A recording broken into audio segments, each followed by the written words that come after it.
GB Promotions kung tatawagin ng ating mga kaubayang mga Pinoy. Gapang Boy Promotions dahil halos mga mandirigma nating mga Pinoy na may mahalagang mga laban ay gumapang kontra sa mandirigmang taga-Japan. Pero ganun pa man, halos ang lahat mga bintay ay para sa mga Pones dahil sila ang mismong dinadayo ng mga Pinoy sa sarili nilang baluarte. At doon na, nakuha ng mga Pinoy ang bansag mula sa sarili nating mga kaubayan na Boy Luhod, Boy Gapang, Boy Gulong, Boy Ikot, Boy Hingal, Boy Times 10 at marami pa. Nakakatawa man na pakinggan pero ang nangyari sa ating mga mandirigma ay nakapagbababa ng kanilang mga moral. Kaya naman para unti-unting ibabangon ito ang legendary Pinoy boxer na mismo ang babawi sa ating mga mandirigma sa mga Hapon. The only boxing 8th Division World Champion Manny Pacquiao kontra sa former K1 Mixed Martial Arts Champion Rukia Anpo sa Saitama Super Arena sa Tokyo, Japan, Linggo, July 28 sa taong kasalukuyan. Walang ibang sinisigaw ang Hapon, kundi pababagsakin niya itong si Pacman. Pero bago tayo magpatuloy ay baka pwedeng isang spray click lang muna dyan sa like, subscribe at pakikalimbang mo na rin ang bell button.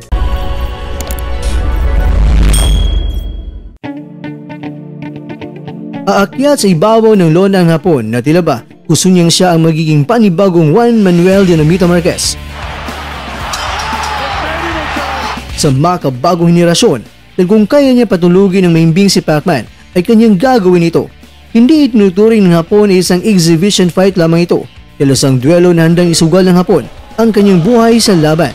Sila ay magduduelo sa loob ng 3 mga rounds. Bawat round ay may 3 mga minuto. Pero kahit 3 mga rounds lang, pero dahil bagsakan ang gusto ng Hapon, dito na natin makikita kung nananalitay pa ba sa ngayon sa ugat at kalamnan ni Pacman ang pagiging mamaw at halimaw.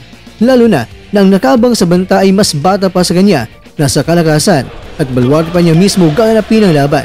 Hindi natin may tanggi na si Pacman na siguro ang pinakaminamahal ng mga boxing fans sa buong mundo. Ang boxingerong sobrang kalma at patawa-tawa lang dahil ang mga kamaunan niya ang nag-iingay sa ibabaw ng lona. Ngayon naman mga kwento para ating makilala sila. Ito ang mga highlights sa mga karera ng mga mandirigma. Si Pacman ay 45 anyos.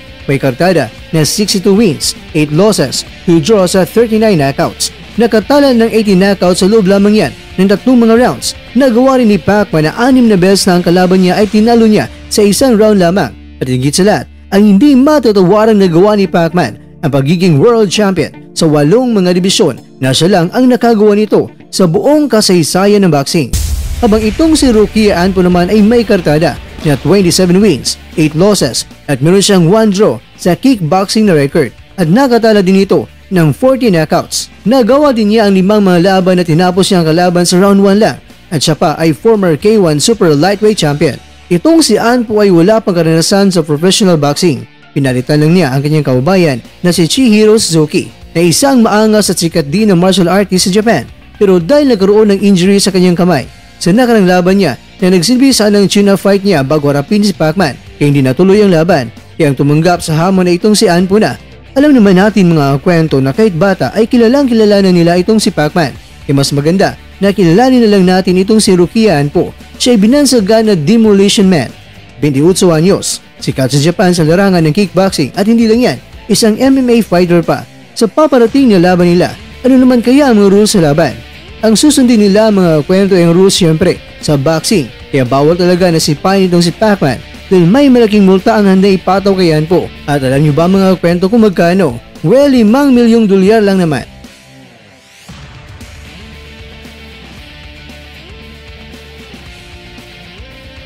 Walang ibang pangako na binitawan si Anpo bago magharap sila ni Pacman dahil diretsahan niyang sinabi na 100% handa na talaga sa laban at seryoso siya sa kanyang binitawang banta na ipapagapang niya itong si Pacman kaya sobrang handa siya na panindigan ang mga binitawan niyang mga salita.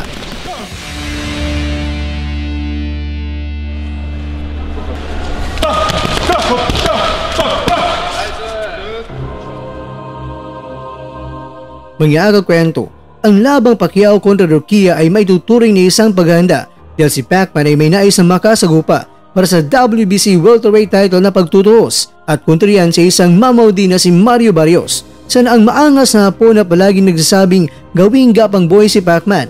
Hindi ito mangyari kay Pacman. Pero ganun pa man, nako boy, sige lang, try mong subukan. Dahil baka sa round 1 biglang maghanap ka na ng unan at sasabihin mo nga, night night na everyone.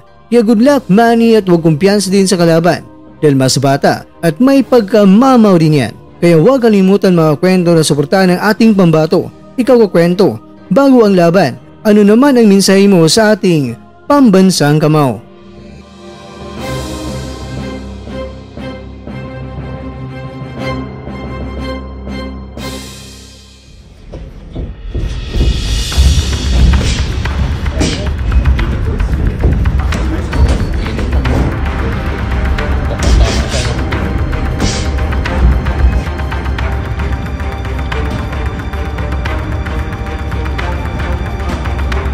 Quiet!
At dyan nagtatapos ang ating kwento.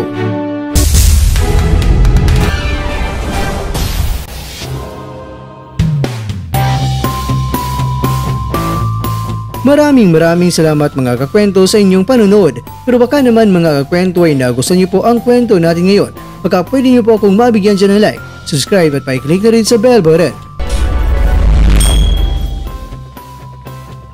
Pero bago tayo matapos sa mga kwento ay syempre, shoutout po muna tayo dyan sa ating mga kakwento. Kay kakwentong Nick Martinez, kay kakwentong GHJ, kay kakwentong Ernesto Dianquinay, at kakwentong nanonood ngayon, shoutout siya dyan.